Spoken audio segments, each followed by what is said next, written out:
Langit Madinah pada hari itu berwarna keemasan. Matahari mulai condong ke barat. Sinarnya lembut menimpa rumah-rumah dari tanah liat. Di tengah kota yang damai itu, seorang lelaki berwajah tegas duduk di ruang sederhana yang hanya beralaskan tikar dari daun kurma. Ia menundukkan kepala di atas peta besar yang terbentang di hadapannya. Peta itu menggambarkan negeri Syam dengan kota-kotanya yang megah, di antaranya Homs, Hims, Aleppo, dan yang paling menonjol, Damaskus. Lelaki itu adalah Umar bin Khattab, pemimpin kaum muslimin yang dikenal karena ketegasannya, keadilannya, dan kebijaksanaannya yang jarang tertandingi. Ia menatap peta itu lama sekali. Di dalam hatinya bergemuruh perasaan campur aduk antara kekhawatiran dan keyakinan. Ia tahu bahwa di Syam, pasukan Islam sedang berjuang keras melawan kekuatan besar Kekaisaran Bizantium. Damaskus adalah kunci wilayah itu. Barang siapa menguasai Damaskus, maka seluruh Syam akan terbuka. Tapi menaklukkan kota itu bukan hal mudah. Bentengnya kokoh, rakyatnya kaya, dan tentaranya terlatih dengan senjata terbaik dari Roma Timur. Tiba-tiba, dari kejauhan terdengar derap langkah kuda. Seorang utusan datang dengan tergesa-gesa. Debu menempel di wajahnya, matanya memancarkan kelelahan sekaligus semangat. Ia menurunkan diri dari kuda dan segera memberi salam dengan penuh hormat. "Assalamualaikum, wahai Amirul Mukminin," katanya dengan suara berat karena perjalanan jauh. "Waalaikumsalam," jawab Umar dengan nada tenang namun tegas. "Dari mana engkau datang, wahai saudaraku?" "Aku datang dari medan perang di Syam, membawa kabar dari Abu Ubaidah dan Khalid bin Walid," jawab sang utusan. Wajah Umar berubah serius. Ia memberi isyarat agar utusan itu duduk, lalu memintanya berbicara. "Bagaimana keadaan mereka?" tanya Umar. Utusan itu menarik napas panjang. "Pasukan kita telah mengepung Damaskus selama beberapa bulan. Mereka berkemah di luar benteng, dan setiap hari pasukan Bizantium di bawah komando Thomas, menantu Kaisar Heraklius, terus melakukan perlawanan. Persediaan makanan di dalam kota mulai menipis, tetapi penduduknya tetap bertahan." Umar mengangguk perlahan. Ia tahu betapa berat perjuangan itu. Ia kemudian berkata, "Apakah engkau membawa surat dari Abu Ubaidah?" "Ya, wahai Amirul Mukminin," jawab sang utusan sambil menyerahkan gulungan surat yang disegel rapi. Umar membuka segel itu dan membaca dengan seksama. Tulisan itu berbunyi, "Dari Abu Ubaidah bin Al-Jarrah kepada Umar bin Khattab, pemimpin kaum muslimin. Segala puji bagi Allah yang telah memberi kekuatan dan kesabaran kepada kami. Kami telah mengepung Damaskus beberapa bulan lamanya.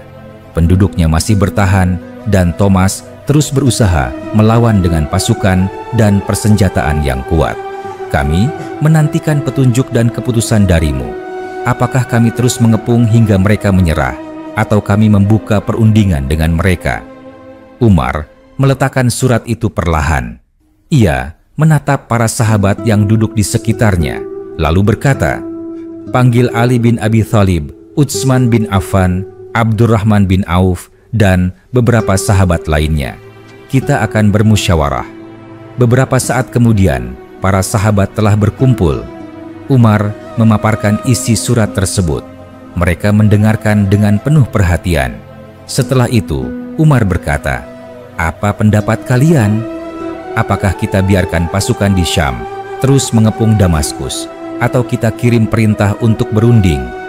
Ali bin Abi Thalib menatap Umar dalam-dalam, lalu berkata dengan nada tenang namun pasti, "Wahai Umar, Damaskus adalah kota yang penting, tetapi jangan sampai darah tertumpah terlalu banyak. Jika mereka mau tunduk dengan perjanjian damai, maka itulah jalan terbaik. Kirimkan surat kepada Abu Ubaidah agar menempuh jalan itu terlebih dahulu. Jika mereka menolak, maka perang adalah pilihan terakhir." Abdurrahman bin Auf menambahkan, "Aku setuju. Namun ingatlah, Damaskus adalah benteng Bizantium. Mereka mungkin tidak akan menyerah tanpa perlawanan. Jika mereka menolak, maka jangan ragu berperang. Kemenangan atau kekalahan semuanya di tangan Allah. Umar mengangguk. Pendapat kalian bijak, katanya. Ia lalu mengambil tinta dan pena, menulis surat dengan tangannya sendiri. Dari Umar bin Khattab kepada Abu Ubaidah bin Al-Jarrah dan Khalid bin Walid. Teruskan pengepungan atas Damaskus. Ajak penduduknya kepada Islam. Jika mereka menerima, maka mereka menjadi saudara kita dalam iman. Jika mereka menolak, tawarkan perjanjian damai dengan jizyah yang adil. Namun, jika mereka tetap menolak, maka berperanglah dengan keyakinan bahwa Allah bersama orang-orang yang sabar. Setelah surat itu dikirim, utusan segera berangkat kembali menuju Syam. Beberapa pekan kemudian, di bawah langit mendung di luar Damaskus, pasukan Islam bersiap di bawah pimpinan dua orang besar itu. Khalid bin Walid di satu sisi, Abu Ubaidah di sisi lain. Di kejauhan, terlihat dinding benteng Damaskus yang megah, menjulang tinggi, seolah menantang siapapun yang berani mendekat.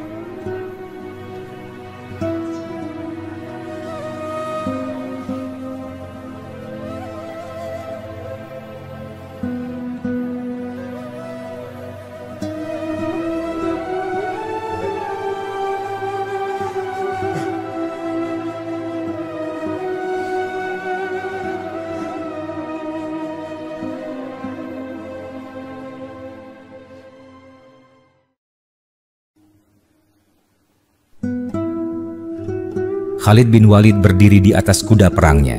Ia menatap benteng itu dengan tajam. "Wahai Abu Ubaidah," katanya, "sudah terlalu lama kita di sini. Pasukan kita mulai lelah. Tapi aku yakin Allah akan memberi jalan keluar." Abu Ubaidah tersenyum lembut. "Kita tidak akan bergerak tanpa hikmah.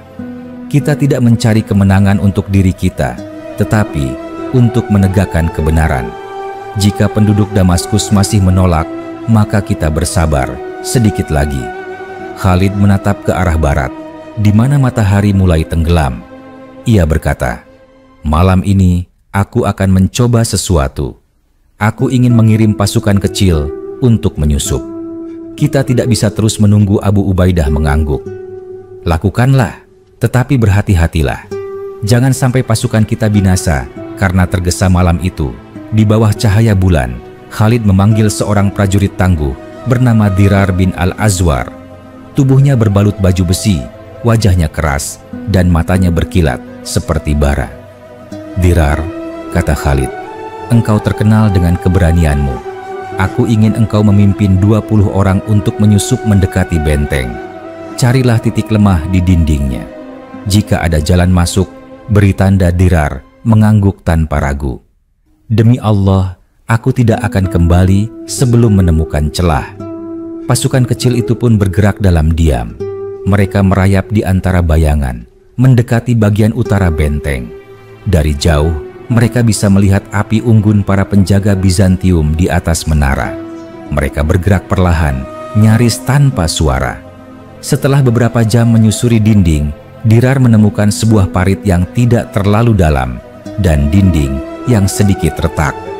"Di sini," bisiknya, "inilah titik lemahnya." Ia memberi tanda dengan sepotong kain putih di bawah batu besar, lalu kembali ke perkemahan menjelang fajar. Khalid menerima laporan itu dengan mata berbinar. "Allahu Akbar, malam ini kita akan mencoba menembus benteng dari sana." Namun, di dalam kota, Thomas juga tidak tinggal diam. Ia berdiri di menara, menatap keluar dengan wajah gelisah. "Pasukan Arab itu tidak menyerah," katanya dengan nada geram. "Sudah berbulan-bulan mereka mengepung kita, dan mereka belum menunjukkan tanda lemah." Seorang perwira Bizantium menjawab, "Tuan, rakyat sudah mulai kelaparan. Jika ini terus berlanjut, kita bisa kehilangan kota." Thomas menggenggam pedangnya dengan marah. "Selama aku hidup, Damaskus tidak akan jatuh." Namun dalam hatinya, ia tahu bahwa harapan itu mulai menipis. Banyak tentaranya sudah kelelahan. Mereka mendengar kabar bahwa pasukan Islam tidak hanya kuat, tetapi juga jujur dan disiplin. Mereka tidak merampok, tidak mengganggu wanita dan anak-anak. Beberapa penduduk mulai mengagumi musuh mereka diam-diam. Hari demi hari berlalu.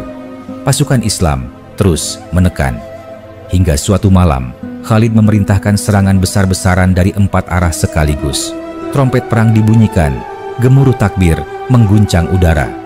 Allahu Akbar, Allahu Akbar. Dinding benteng dihantam batu-batu besar dari ketapel. Panah berterbangan ke langit seperti hujan. Khalid memimpin serangan dari sisi timur, sementara Abu Ubaidah menjaga barisan dari sisi barat agar pasukan tetap tertib dan tidak menyerang secara membabi buta. Thomas memerintahkan pasukannya keluar melalui gerbang barat, mencoba menyerang balik. Pertempuran sengit pun terjadi. Suara pedang beradu, teriakan prajurit, dan dentingan besi menggema di sepanjang malam. Namun, keteguhan pasukan Muslim membuat Bizantium kewalahan. Menjelang pagi, pasukan kecil Khalid yang menyusup malam itu berhasil memanjat dinding melalui celah yang ditemukan di Rar. Mereka membuka salah satu gerbang dari dalam. Khalid segera memimpin pasukan utama masuk ke kota melalui celah itu. Sementara di sisi lain, Abu Ubaidah yang lebih hati-hati telah membuka perundingan dengan utusan Damaskus yang datang membawa bendera putih. Mereka menyerahkan diri dengan syarat damai. Rakyat boleh tetap tinggal, harta mereka tidak diganggu, dan mereka membayar jizyah sebagai tanda tunduk pada pemerintahan Islam. Ketika Khalid memasuki kota dari sisi timur, ia menemukan bahwa Abu Ubaidah telah menerima penyerahan dari sisi barat. Sejenak ia terdiam. Ia tidak ingin menumpahkan darah yang sudah dilindungi perjanjian. Maka ia pun menurunkan pedangnya dan berkata dengan lantang, "Jika mereka telah diberi jaminan damai oleh Abu Ubaidah, maka tidak ada satupun di antara kita yang boleh melanggar janji itu." Pasukan berhenti. Ketenangan menyelimuti kota. Penduduk Damaskus keluar dari rumah mereka dengan wajah cemas, namun tak satupun yang diganggu. Abu Ubaidah dan Khalid bertemu di tengah kota. Mereka saling menatap dengan rasa hormat yang dalam. "Wahai saudaraku," kata Khalid, "aku masuk dari sisi timur dengan pedang, sedangkan engkau masuk dari sisi barat dengan damai. Maka inilah kota yang ditaklukkan 2 kali dalam 1 hari." Abu Ubaidah tersenyum. "Yang penting bukan dengan cara apa kita menaklukkannya, tetapi bagaimana kita menjaga keadilan setelahnya."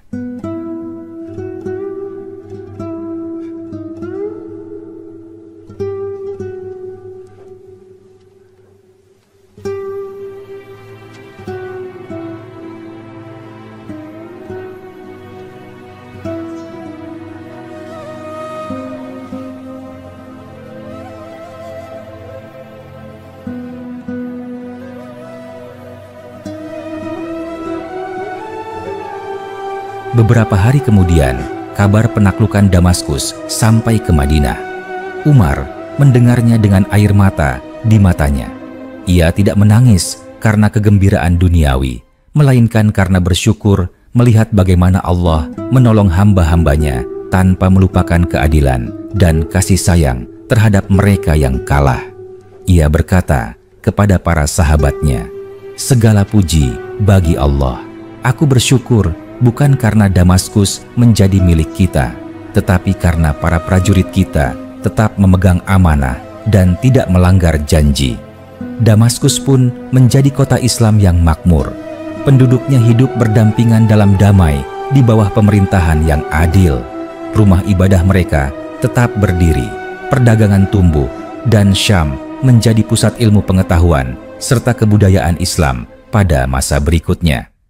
Begitulah kisah penaklukan Damaskus yang bukan hanya kemenangan pedang, tetapi juga kemenangan hati, iman, dan keadilan. Beberapa hari telah berlalu sejak bendera Islam berkibar di atas menara Damaskus. Angin yang berhembus membawa suara adzan pertama yang berkumandang di kota itu, suara yang belum pernah terdengar sebelumnya di antara dinding batu dan menara gereja yang megah. Penduduk kota, baik yang beriman kepada Islam maupun yang tetap pada keyakinan mereka, berdiri di jalan-jalan menyaksikan pemandangan yang belum pernah mereka bayangkan sebelumnya. Tidak ada pembunuhan, tidak ada pembakaran, tidak ada pemaksaan. Yang mereka saksikan justru para prajurit yang menundukkan kepala dengan tenang, bersyukur, dan tidak mengganggu siapapun. Di tengah lapangan besar kota, Abu Ubaidah duduk di atas tanah, tanpa kemegahan dan tanpa pengawal yang berlebihan. Di sampingnya, Khalid bin Walid berdiri dengan tangan bertumpu pada pedangnya yang sudah disarungkan. Di hadapan mereka berdiri para tetua Damaskus, dipimpin oleh Thomas yang kini telah menyerahkan kekuasaan dengan damai. Thomas menatap kedua pemimpin muslim itu dengan raut wajah campuran antara kelelahan dan kekaguman. Ia telah menyaksikan sendiri bagaimana pasukan yang selama berbulan-bulan mengepung kotanya itu ternyata memiliki kedisiplinan dan akhlak yang mulia. "Wahai Abu Ubaidah," kata Thomas dengan suara yang masih bergetar karena keharuan, "aku telah berperang dalam banyak medan, melawan banyak bangsa, tetapi belum pernah aku melihat pasukan seperti pasukanmu. Mereka lapar, tapi tidak merampas makanan. Mereka kuat, tetapi tidak menyakiti. Mereka menang, tetapi tidak sombong." Abu Ubaidah menatapnya dengan lembut. "Kami tidak datang untuk menghancurkanmu, wahai Thomas. Kami datang membawa kebenaran. Kami datang agar manusia hanya tunduk kepada Allah, bukan kepada penguasa yang menindas. Jika engkau dan rakyatmu ingin tetap dalam kepercayaanmu, maka kami tidak akan memaksa. Kami hanya meminta jizyah sebagai tanda bahwa kalian berada di bawah perlindungan kami. Sebagai gantinya, kami wajib menjaga kalian dari segala ancaman." Musuh Thomas menunduk lama, lalu berkata, "Pelan, seandainya setiap penakluk seperti engkau, maka dunia ini akan dipenuhi keadilan." Khalid yang berdiri di samping Abu Ubaidah menambahkan, "Ketahuilah, wahai Thomas, kami bukan bangsa yang mencari kemuliaan dunia. Kami mencari ridha Allah. Kami tidak akan melanggar perjanjian yang telah dibuat oleh Abu Ubaidah. Kota ini aman. Siapapun yang tunduk pada perjanjian akan hidup damai." Thomas menatap Khalid lama, lalu berbalik. Ia berjalan perlahan, meninggalkan lapangan. Di sepanjang jalan, rakyat Damaskus menatapnya dengan berbagai perasaan. Sebagian menangis karena kehilangan penguasa mereka. Sebagian lagi diam dengan harapan baru yang muncul dalam hati mereka. Sementara itu, Abu Ubaidah memerintahkan penataan kembali kota. Ia menetapkan agar tidak satu pun gereja diubah menjadi masjid tanpa izin, dan semua rumah penduduk dijaga dari perampasan. Ia memanggil para kepala kabilah Arab yang menetap di sekitar kota untuk membantu mengatur keamanan dan distribusi makanan. Di saat yang sama, Khalid memimpin pasukan untuk membersihkan sisa-sisa pertempuran dan menertibkan para prajurit.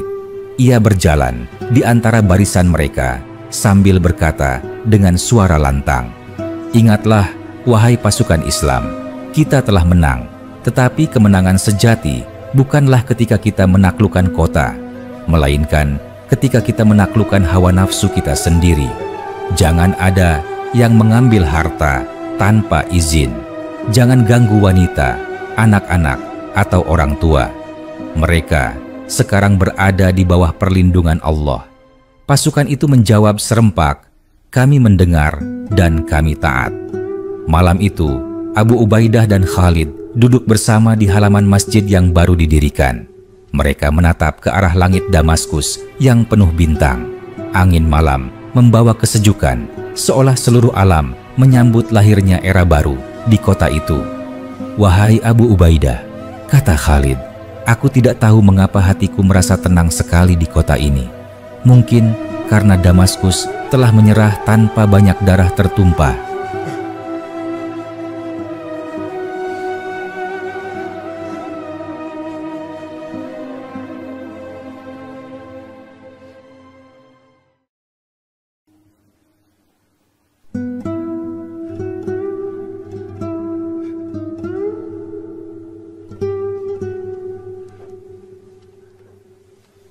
Abu Ubaidah menjawab pelan, "Ketenangan itu datang dari keadilan. Wahai saudaraku, jika sebuah kota ditaklukkan dengan keadilan, maka bumi pun ikut bersaksi atas kebaikan itu. Lihatlah rakyatnya, mereka kini bisa berjalan tanpa rasa takut." Khalid tersenyum. Aku berterima kasih kepada Allah karena Engkau yang memimpin kami dengan kebijaksanaan. Jika bukan karena Engkau menegakkan perjanjian damai, mungkin darah akan mengalir sia-sia."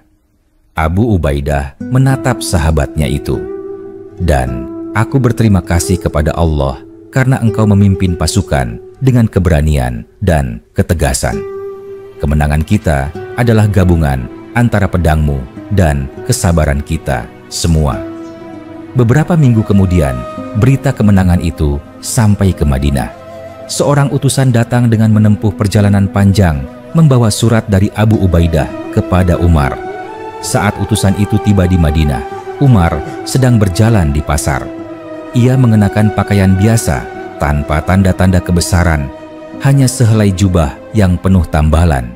Utusan itu turun dari kuda dan memberi salam.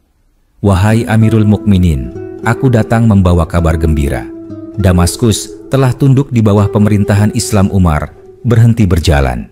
Ia menatap utusan itu dalam diam beberapa saat, lalu berkata, "Apakah penduduknya selamat?" "Mereka semua selamat, wahai Amirul Mukminin," jawab sang utusan dengan gembira.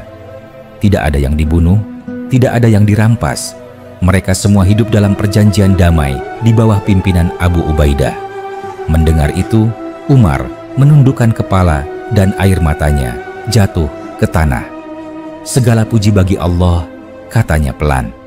"Aku bersyukur bukan karena kota itu jatuh ke tangan kita, tetapi karena para panglima kita menegakkan keadilan. Demi Allah, kemenangan yang diraih tanpa kezaliman lebih berharga daripada 1000 kota yang direbut dengan darah." Ia kemudian memanggil para sahabat dan berkata, "Tulislah surat untuk Abu Ubaidah dan Khalid. Katakan kepada mereka bahwa aku bangga dengan kejujuran dan kesetiaan mereka. Sampaikan pula bahwa Damaskus kini harus dijadikan contoh bagi kota lain yang akan ditaklukkan.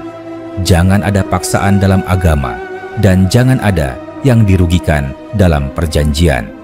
Utusan itu pun kembali ke Syam membawa surat Umar. Saat ia tiba di Damaskus, Abu Ubaidah membacanya dengan mata yang berkaca-kaca.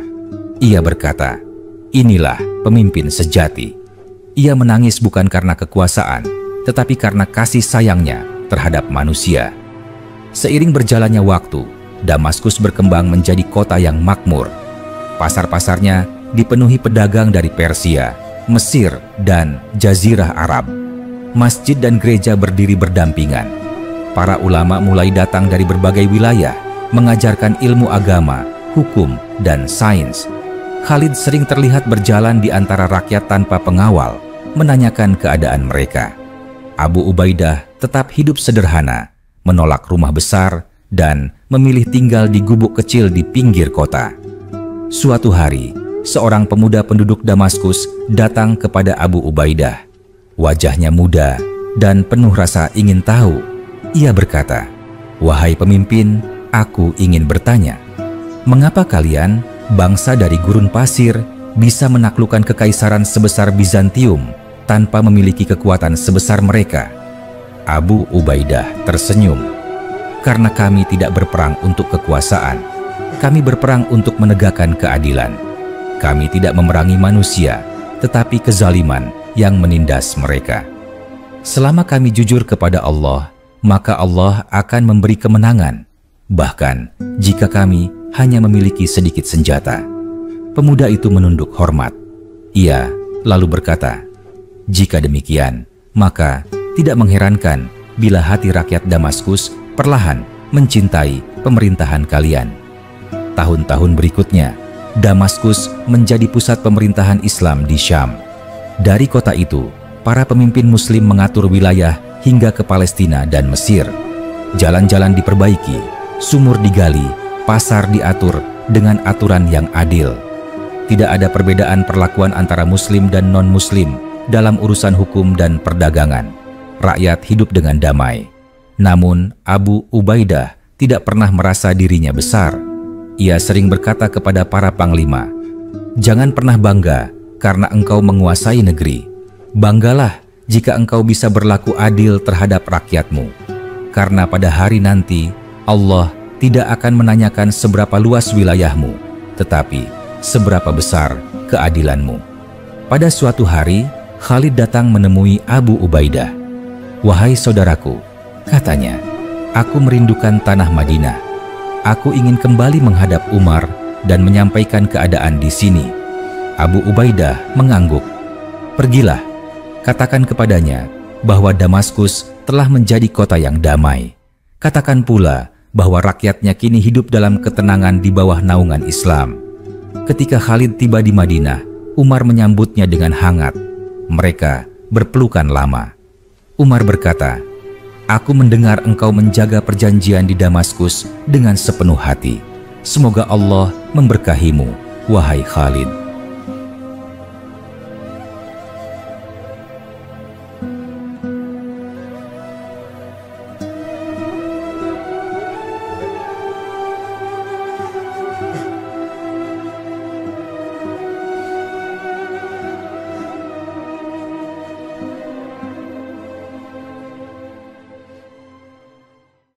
Khalid menjawab dengan rendah hati, "Aku hanya menjalankan perintah Allah dan engkau, wahai Amirul Mukminin. Kemenangan itu milik Allah, bukan milik pedangku." Umar tersenyum dan berkata, "Jika semua panglimaku berpikir seperti itu, maka umat ini tidak akan pernah kalah."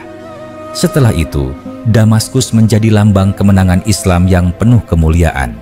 Dari kota itu lahir banyak ulama, ilmuwan, dan pemimpin besar.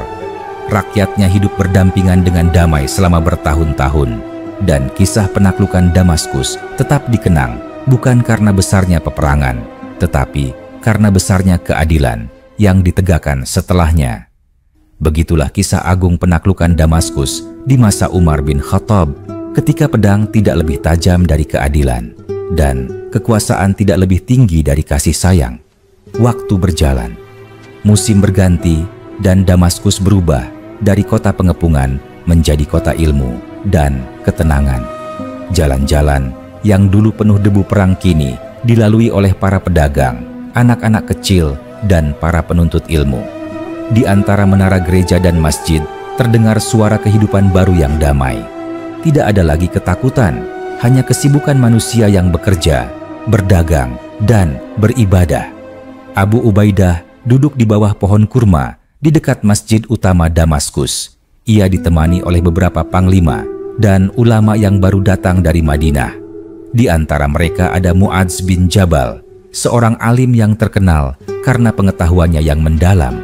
Mereka berbincang tentang cara mengatur kota agar adil bagi semua penduduknya. "Wahai Mu'adz," kata Abu Ubaidah, "engkau datang dari Madinah dengan membawa surat dari Umar. Katakan kepadaku, apa isi perintah Amirul Mukminin untuk kita di Syam ini?" Mu'adz membuka gulungan surat itu dan membaca dengan suara lantang agar semua yang hadir mendengar. Dari Umar bin Khattab kepada Abu Ubaidah bin Al-Jarrah. "Aku memuji Allah atas keselamatanmu dan kemenanganmu di Damaskus. Ketahuilah, wahai Abu Ubaidah, bahwa kemenangan bukanlah tanda keistimewaan, melainkan amanah. Perlakukan rakyat Damaskus dengan adil. Jangan bedakan antara muslim dan non-muslim dalam urusan hukum dan keamanan. Bangun jalan, jembatan, dan pasar agar mereka sejahtera.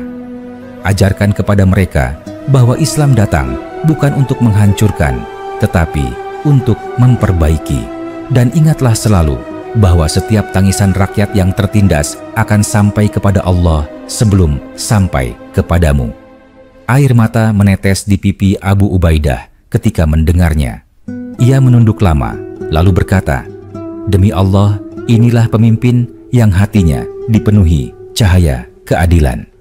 Mu'adz tersenyum lembut. Umar tidak ingin menjadi raja, ia hanya ingin menjadi hamba yang amanah. Abu Ubaidah menatap ke arah kota Damaskus yang mulai ramai. "Kalau begitu," katanya, "mari kita jadikan kota ini contoh dari apa yang diinginkan oleh Umar. Tidak ada kelaparan, tidak ada ketidakadilan, dan tidak ada yang ditindas karena keyakinannya." Hari-hari berikutnya diisi dengan kerja keras. Abu Ubaidah memerintahkan pembangunan saluran air untuk mengairi ladang di luar kota. Ia meminta agar setiap pasar memiliki pengawas keadilan yang bertugas memastikan tidak ada kecurangan dalam timbangan. Ia mengangkat Muadz sebagai penasihat agama agar rakyat Damaskus bisa belajar Islam dengan kasih sayang, bukan dengan paksaan. Sementara itu, Khalid bin Walid tetap berada di Syam untuk menjaga keamanan wilayah perbatasan. Ia memimpin pasukan dengan disiplin tinggi, tetapi juga menjadi pelindung bagi rakyat kecil. Suatu hari, seorang warga Kristen datang mengadu kepada Khalid bahwa tanahnya diambil oleh seorang prajurit Muslim tanpa izin. Khalid memanggil prajurit itu dan bertanya, "Apakah benar engkau mengambil tanah orang ini tanpa hak?" Prajurit itu menjawab, "Wahai Panglima, aku mengira tanah itu milik negara karena dekat dengan perbatasan." Khalid berkata tegas, "Engkau tidak berhak mengambil sesuatu tanpa bukti. Kembalikan tanah itu kepada pemiliknya dan mintalah maaf kepadanya." Prajurit itu menunduk malu. Ia segera mematuhi perintah. Lalu Khalid menatap warga itu dan berkata, "Jika ada lagi yang berbuat zalim padamu, datanglah langsung kepadaku. Islam tidak datang untuk merampas hakmu, tetapi untuk melindunginya." Warga itu meneteskan air mata. "Aku bersaksi bahwa kalian bukan bangsa yang hanya mencari dunia. Keadilan kalian melebihi apa yang pernah aku lihat sebelumnya." Kisah seperti itu menyebar ke seluruh Damaskus. Penduduk mulai percaya bahwa pemerintahan Islam membawa kedamaian yang sejati. Mereka melihat pemimpin Muslim tidak tinggal di istana mewah, tidak memakai pakaian sutra, dan tidak duduk di singgasana emas. Mereka melihat Abu Ubaidah berjalan di pasar sendirian, membantu orang miskin, dan menolak hadiah dari siapapun. Suatu pagi, Abu Ubaidah berjalan melewati pasar Damaskus. Ia melihat seorang pengemis tua duduk di pojok, tangannya gemetar memegang mangkuk kayu. Ia mengenakan pakaian lusuh, wajahnya pucat. Abu Ubaidah berhenti dan bertanya, "Siapakah engkau, wahai bapak tua?"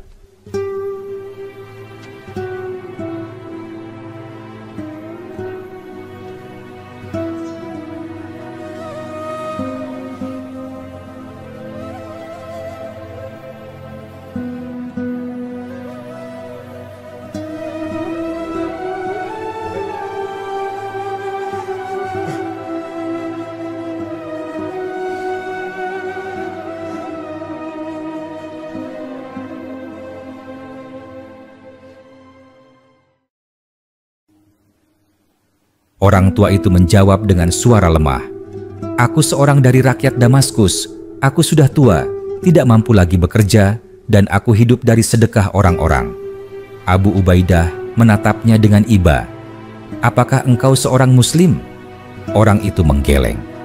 "Tidak, aku masih beriman pada agamaku yang lama." Abu Ubaidah menghela napas panjang dan berkata kepada para pengawalnya, "Sungguh tidak adil jika kita mengambil jizyah darinya ketika ia kuat, lalu meninggalkannya ketika ia lemah. Bawalah dia ke Baitul Mal. Mulai hari ini, ia akan menerima bagian dari harta negara untuk kehidupannya." Berita itu tersebar di seluruh kota. Penduduk Damaskus kagum dengan keadilan pemimpin Islam.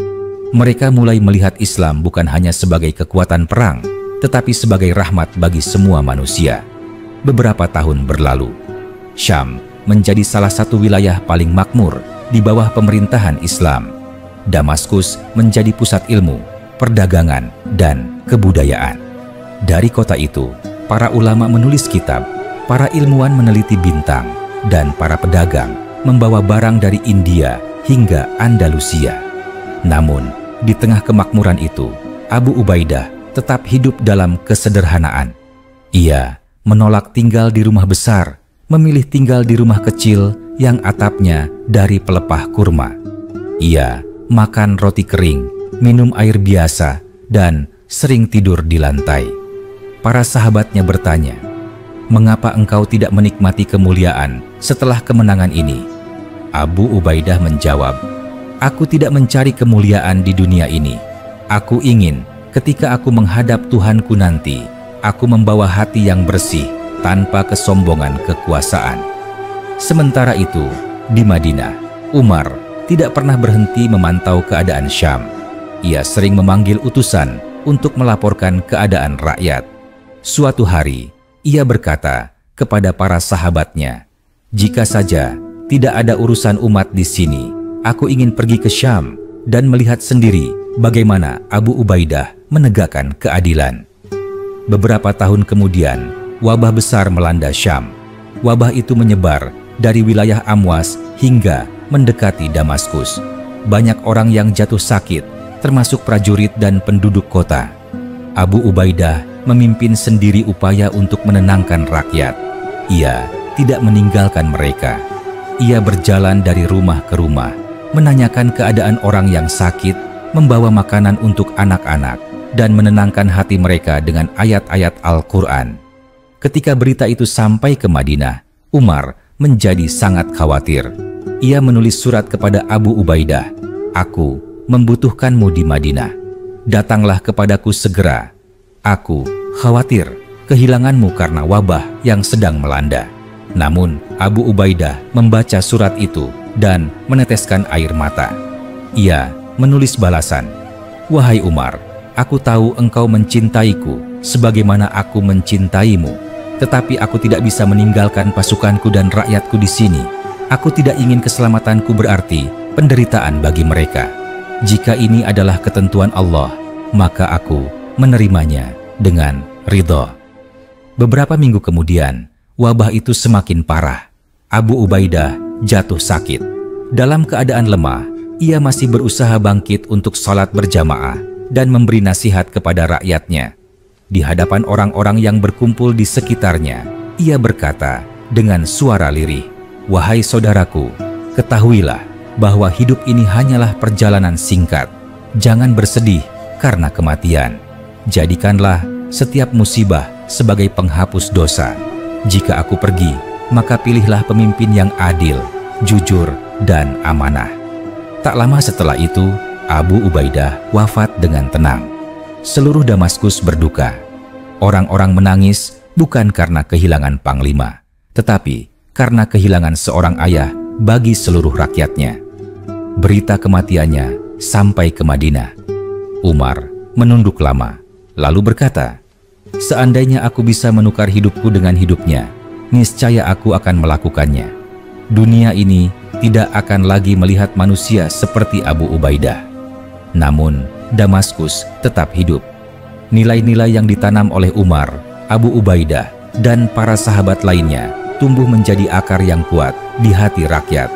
Keadilan dan kasih sayang tetap menjadi fondasi pemerintahan Islam di Syam selama bertahun-tahun berikutnya. Kota itu menjadi saksi bahwa kemenangan sejati bukan diukur dari berapa banyak musuh yang dikalahkan, tetapi dari berapa banyak hati yang dijaga dan dilindungi. Matahari pagi bersinar lembut di atas padang pasir panjang antara Madinah dan Syam. Angin bertiup membawa debu dan aroma tanah basah. Di kejauhan terlihat sekelompok kecil penunggang kuda berjalan perlahan menuju utara. Di barisan paling depan tampak sosok tegap mengenakan pakaian sederhana yang penuh tambalan. Ia tidak menunggang kuda dengan sombong, melainkan duduk dengan tenang tanpa tanda-tanda kebesaran seorang penguasa. Dialah Umar bin Khattab yang memutuskan sendiri untuk berangkat menuju Syam setelah mendengar berita wafatnya Abu Ubaidah dan banyak sahabat lainnya karena wabah Amwas.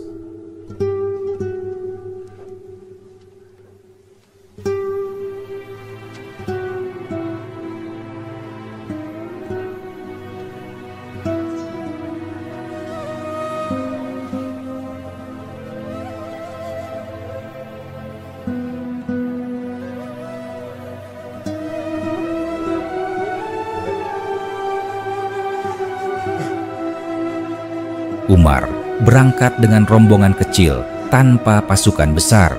Ia tidak membawa kekayaan, tidak membawa kemegahan, hanya membawa hati yang berat karena kehilangan orang-orang terbaik dalam hidupnya. Sepanjang perjalanan, ia jarang berbicara. Kadang, ia menatap jauh ke cakrawala, seolah berbicara dengan hatinya sendiri. Seorang sahabat yang menemaninya berkata, "Wahai Amirul Mukminin, engkau telah kehilangan banyak sahabat di Syam. Mengapa engkau masih ingin ke sana, padahal wabah itu belum sepenuhnya berakhir?" Umar menjawab dengan suara lirih, "Aku tidak datang untuk mencari keselamatan diri. Aku datang untuk melihat keadaan rakyatku. Bagaimana aku bisa tenang di Madinah, sementara umatku menderita di Syam?" Setelah berhari-hari menempuh perjalanan, rombongan Umar tiba di dekat perbatasan Syam. Mereka berhenti di sebuah dataran tinggi yang menghadap lembah luas, di mana kota-kota Syam terlihat dari kejauhan. Di sanalah datang utusan dari Damaskus, membawa kabar bahwa wabah sudah mulai mereda, namun banyak korban telah meninggal dunia, termasuk panglima dan ulama besar. Utusan itu berkata dengan nada sedih, "Wahai Amirul Mukminin, Damaskus masih berduka. Wabah itu telah mengambil nyawa Abu Ubaidah bin Al-Jarrah, Mu'adz bin Jabal, dan banyak sahabat lainnya. Namun, rakyat bertahan dan mereka menantikan kedatanganmu." Umar menundukkan kepala, matanya memerah. Ia berkata, "Pelan, semoga Allah merahmati mereka. Mereka telah menunaikan amanah hingga akhir hayat." Setibanya di Damaskus, Umar tidak memasuki kota dengan arak-arakan kebesaran. Ia berjalan kaki di jalanan kota yang dulu penuh peperangan, kini dipenuhi tangisan dan kesunyian. Rumah-rumah banyak yang tertutup, sebagian kosong, ditinggal pemiliknya. Di sisi jalan, ada anak-anak kecil yang kurus, duduk memegang roti kering. Umar berhenti, menatap mereka lama, lalu memanggil pengawalnya, "Berikan makanan kepada mereka." Tidak seharusnya seorang anak lapar di bawah pemerintahan seorang Umar. Umar lalu berjalan menuju masjid utama Damaskus. Di sana, orang-orang sudah menunggu. Mereka berdiri dalam barisan, wajah-wajah mereka penuh rasa hormat dan haru. Ketika Umar memasuki masjid, tidak ada seruan kehormatan, tidak ada teriakan kebesaran, hanya kesunyian yang khusyuk. Ia naik ke mimbar yang sederhana, terbuat dari kayu kasar, dan menatap rakyat Damaskus yang kini menjadi bagian dari umat Islam. "Wahai rakyat Damaskus," katanya dengan suara yang pelan namun penuh kekuatan, "Aku datang bukan sebagai raja. Aku datang sebagai hamba Allah yang memikul tanggung jawab terhadap kalian semua. Aku mendengar kalian kehilangan banyak orang yang kalian cintai. Ketahuilah bahwa mereka tidak mati sia-sia. Mereka mati di jalan Allah, dan bagi mereka surga telah disiapkan." Tiba-tiba dari barisan depan, seorang lelaki tua berdiri dan berkata dengan suara bergetar, "Wahai Umar, kami telah melihat Abu Ubaidah memimpin kami dengan kejujuran dan kasih sayang. Kini kami kehilangan dia. Siapakah yang akan menggantikannya?" Umar menatap lelaki itu lama, lalu menjawab, "Tidak ada yang bisa menggantikan Abu Ubaidah, karena dia adalah mutiara yang tidak terulang. Tetapi aku akan berusaha mencari pemimpin yang mengikuti jejaknya." Kemudian Umar mengangkat Yazid bin Abi Sufyan sebagai gubernur Syam untuk melanjutkan tugas Abu Ubaidah. Ia berkata kepadanya di depan rakyat, "Ingatlah, kekuasaan bukan kemuliaan, melainkan ujian. Jika engkau berlaku adil, engkau akan bersama para syuhada. Jika engkau zalim, maka kekuasaanmu akan menjadi beban di neraka." Setelah urusan pemerintahan selesai, Umar berjalan mengelilingi Damaskus tanpa pengawal. Ia memasuki gang-gang sempit, berbicara dengan rakyat biasa, menanyakan harga barang di pasar, memeriksa timbangan, bahkan ikut membantu memanggul gandum untuk janda-janda tua. Seorang anak muda yang melihatnya bertanya kepada pedagang di sampingnya, "Siapa orang itu? Mengapa orang-orang menghormatinya padahal pakaiannya lusuh dan ia berjalan tanpa pengawal?" Pedagang itu menjawab, "Itulah Umar bin Khattab, pemimpin seluruh umat Islam. Ia datang untuk memastikan rakyatnya hidup dengan adil." Anak muda itu terkejut. Seorang pemimpin sebesar itu berjalan sendiri di pasar tanpa pengawal? Pedagang itu tersenyum. Ia tidak takut pada rakyatnya karena ia memimpin dengan keadilan, dan rakyat tidak takut padanya karena ia mencintai mereka seperti seorang ayah mencintai anak-anaknya. Malam itu, Umar beristirahat di rumah kecil yang dahulu pernah ditempati Abu Ubaidah. Ia duduk sendirian di ruangan yang sepi, hanya diterangi lampu minyak yang redup. Di depannya, terbentang kain kasar tempat Abu Ubaidah biasa tidur. Umar memandangi kain itu lama, lalu berbisik dengan suara yang nyaris tak terdengar, "Wahai sahabatku, engkau telah mendahuluiku ke hadapan Tuhan. Aku rindu padamu. Engkau telah menunjukkan bagaimana seorang pemimpin seharusnya hidup dengan kesederhanaan, dengan keikhlasan, dan dengan cinta kepada manusia."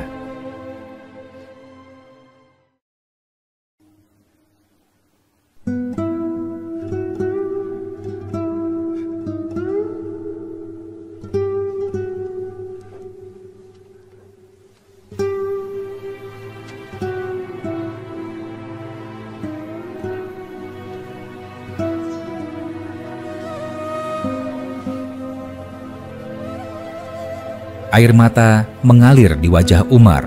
Ia sujud lama di lantai tanah, berdoa dengan suara serak, "Ya Allah, jadikan aku seperti mereka.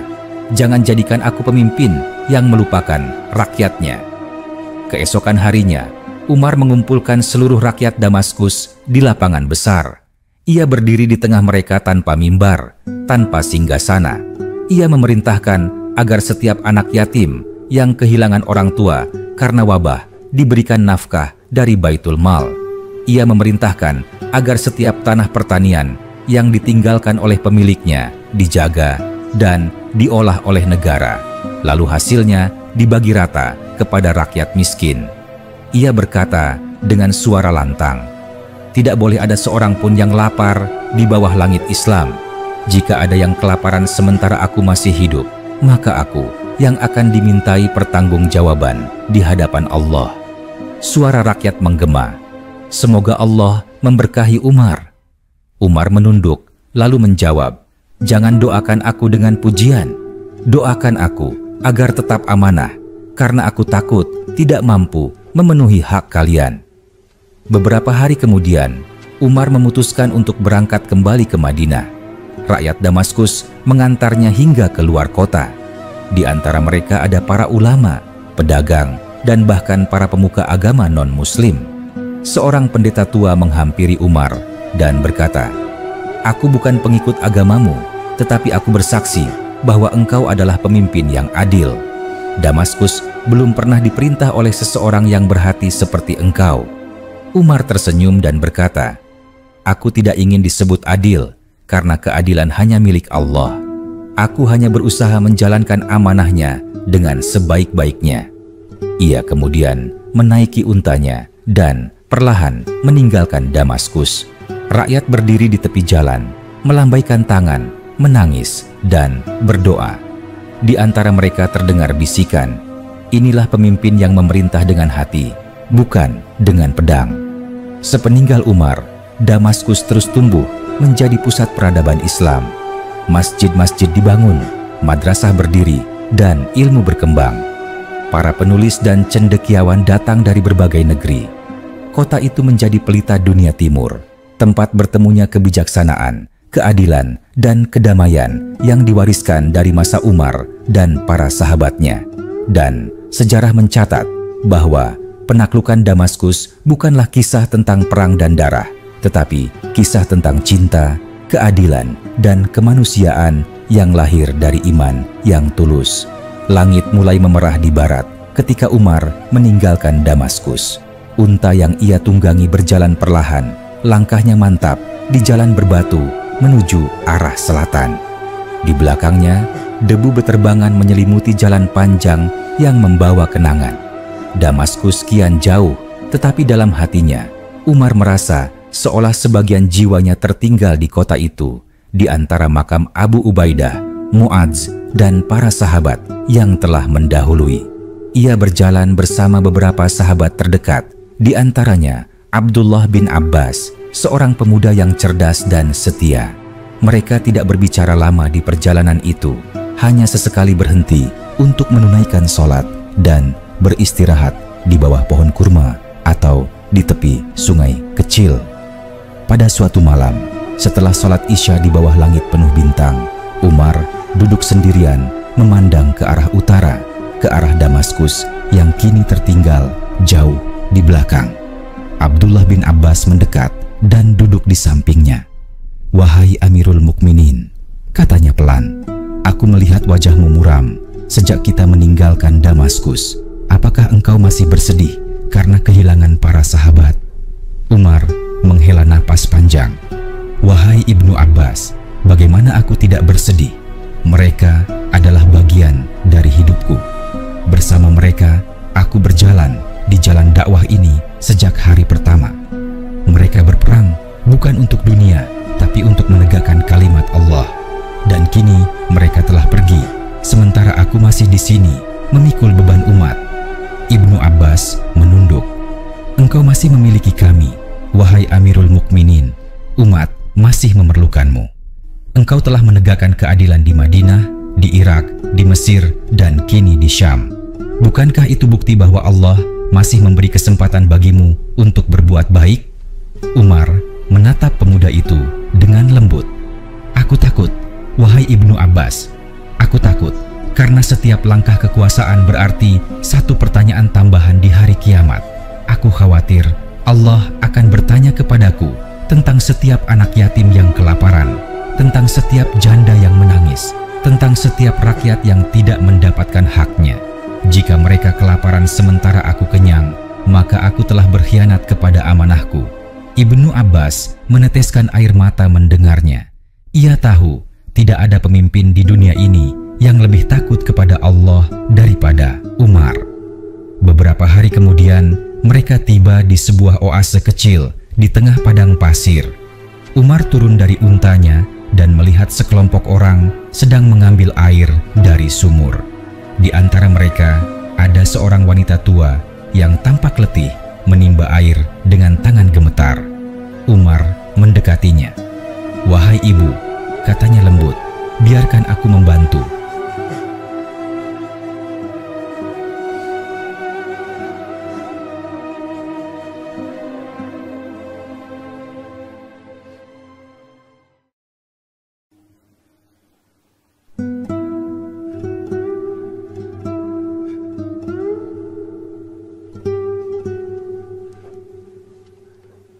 Wanita itu menatapnya dan tersenyum tanpa mengenali siapa dia.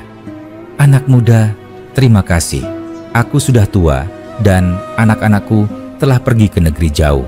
Jika engkau mau membantu, semoga Allah memberkahi langkahmu." Umar menimba air dan mengisi kendi wanita itu hingga penuh. Setelah selesai, ia bertanya, "Dari mana asalmu, wahai ibu?" Wanita itu menjawab, "Aku dari pinggiran Damaskus. Suamiku meninggal karena wabah. Aku tidak punya siapa-siapa lagi. Aku mendengar pemimpin Islam sangat adil, tetapi aku tidak tahu apakah dia tahu tentang orang tua sepertiku." Umar menunduk, suaranya bergetar. "Bagaimana jika aku mengatakan kepadamu bahwa pemimpin itu mendengar dan melihatmu, bahkan kini berdiri di hadapanmu?" Wanita itu tertegun, menatap Umar dengan mata terbelalak. Apakah engkau Umar bin Khattab?" Umar menatapnya lembut. "Ya, aku Umar. Aku datang untuk melihat keadaan umatku. Maafkan aku jika aku terlambat menemuimu." Wanita itu menangis. "Aku tidak menyalahkanmu, wahai Umar. Engkau telah membawa keadilan ke negeri kami. Aku hanya berharap Allah memberimu kekuatan untuk terus memimpin." Umar memegang tangan wanita itu dengan penuh kasih, lalu berkata, "Doamu lebih berharga bagiku daripada seluruh kekayaan dunia." Malam itu, Umar tidak tidur. Ia duduk di bawah langit yang cerah, memandang bintang-bintang sambil memikirkan umatnya yang tersebar di berbagai negeri. Ia sadar bahwa kekuasaan Islam telah meluas dari Persia hingga Mesir, dari Yaman hingga Syam, dan semua itu berarti tanggung jawab yang berat di pundaknya. Ia berbicara dengan dirinya sendiri, "Wahai Umar, engkau dahulu hanyalah seorang penggembala unta di Mekah. Kini Allah mengangkatmu menjadi pemimpin bagi umat ini. Jika engkau tidak adil, maka engkau akan menjadi orang pertama yang dimasukkan ke dalam api neraka. Tetapi jika engkau adil, engkau akan berjalan di hadapan para raja di hari kiamat dengan wajah bersinar." Beberapa hari kemudian, mereka melanjutkan perjalanan. Di sepanjang jalan, Umar selalu menyempatkan diri singgah di desa-desa kecil. Ia memeriksa keadaan rakyat, mendengarkan keluhan mereka, dan mencatat nama-nama orang miskin yang harus dibantu oleh Baitul Mal. Ia bahkan pernah ditemukan tengah malam sedang memanggul karung gandum sendiri menuju rumah seorang janda yang kelaparan. Ketika seorang sahabat yang menemaninya berkata, "Biarlah kami yang melakukannya untukmu, wahai Amirul Mukminin." Umar menjawab dengan tegas, "Apakah engkau yang akan memikul dosaku di hari kiamat? Tidak, biarkan aku sendiri yang menunaikan amanah ini." Setibanya di Madinah, rakyat menyambut Umar dengan penuh hormat, tetapi ia tidak membiarkan mereka memujinya. Ia segera pergi ke masjid, memimpin salat, lalu duduk di mimbar. "Wahai rakyat Madinah," katanya, "aku telah melihat Syam dengan mataku sendiri. Aku melihat rakyat yang setia, tetapi juga banyak yang menderita karena kehilangan orang yang mereka cintai. Aku melihat tanah-tanah subur yang membutuhkan tangan-tangan keadilan untuk diolah. Aku berjanji akan memperbaiki sistem zakat dan Baitul Mal agar lebih banyak yang terbantu. Dan aku tidak akan berhenti berjuang sampai setiap rumah di bawah langit Islam memiliki roti untuk dimakan dan air untuk diminum." Suasana Masjid hening. Orang-orang meneteskan air mata. Tidak ada yang berani berkata apapun karena mereka tahu setiap kata Umar lahir dari hati yang paling jujur. Setelah itu, Umar sering duduk sendirian di Masjid Nabawi, mengenang para sahabatnya yang telah pergi. Ia berkata kepada Ibnu Abbas, "Setiap kali aku melihat kuburan mereka, aku merasa dunia ini tidak berharga. Satu persatu, orang-orang terbaik telah pergi, meninggalkan aku sendirian dengan tanggung jawab yang begitu besar." Ibnu Abbas mencoba menenangkan hatinya. "Wahai Amirul Mukminin, engkau tidak sendirian. Kami semua akan meneruskan perjuangan mereka." Umar tersenyum. "Aku tahu, wahai anak saudaraku, tetapi aku ingin kalian selalu ingat satu hal. Kekuasaan itu bukan kemuliaan, melainkan ujian. Barang siapa mencarinya untuk dunia, maka dunia akan menghancurkannya. Tetapi barang siapa menerimanya karena amanah, maka Allah akan meninggikan derajatnya." Waktu berjalan dan pemerintahan Umar terus membawa kemakmuran. Jalan-jalan dibangun, sistem pos diperbaiki, tanah pertanian dihidupkan, dan hukum ditegakkan tanpa pandang bulu. Ia mengatur agar setiap wilayah memiliki pemimpin yang bertanggung jawab kepada rakyat, bukan hanya kepada dirinya. Ia bahkan berkata kepada para gubernurnya, "Jangan datang kepadaku membawa emas dan perak. Datanglah dengan laporan tentang rakyat yang kenyang, aman, dan bahagia." Di setiap malam, Umar masih berjalan keliling Madinah sendirian, menyamar sebagai rakyat biasa. Ia memeriksa rumah-rumah, mendengarkan tangisan anak-anak, memastikan tidak ada kelaparan. Dalam satu malam, ia pernah melihat seorang ibu memasak batu hanya untuk menenangkan anaknya yang menangis karena lapar.